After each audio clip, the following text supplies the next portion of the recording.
There are promises people make, and then there are promises God makes. Human promises can be broken, circumstances change, feelings shift, generations pass, but when God binds himself by covenant, he does so with his own character as the guarantee. God's covenant promise to the Jewish people is forever and unbreakable. Through the prophet book of Jeremiah, the Lord declares that as long as the sun shines by day and the moon and stars govern the night, Israel will never cease to be a nation before him.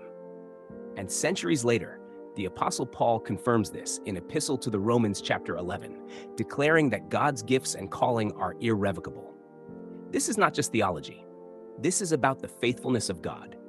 This is about the integrity of his word. And this is about our response as disciples of Messiah. Let's lean in. In book of Jeremiah 31, the Lord speaks with breathtaking clarity. If the sun, moon, and stars cease, then Israel will cease to be a nation before me forever.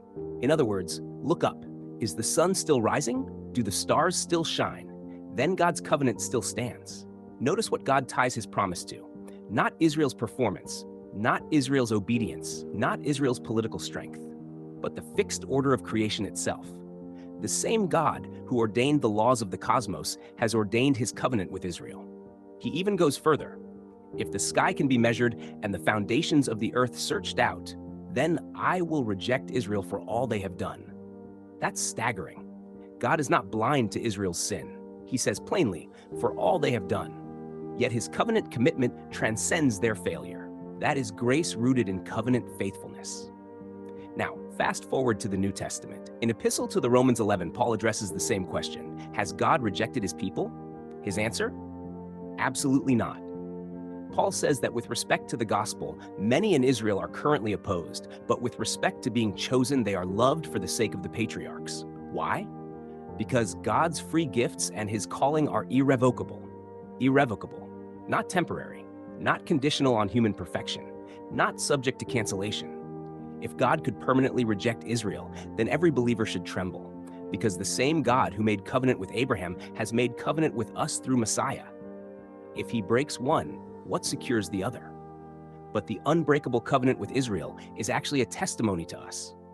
It tells us that when God says forever, he means forever. Paul goes even deeper. He says that just as we Gentiles once disobeyed and received mercy, Israel too will receive mercy. And here is where it becomes personal.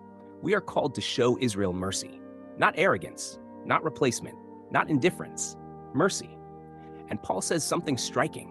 By showing them mercy, we participate in the mercy God shows us. There is a humility here, a recognition that salvation history is not about superiority, but about grace. So why should we care? First, because God's reputation is on the line. His faithfulness to Israel proves his faithfulness to us. Second, because Messiah himself is Jewish. The covenants, the patriarchs, the promises, these are the root into which we have been grafted. And third, yes, even in enlightened self-interest, if God has attached blessing to honoring his covenant purposes, then aligning ourselves with his heart is wisdom. When we bless what God has not rejected, we align ourselves with heaven's decree.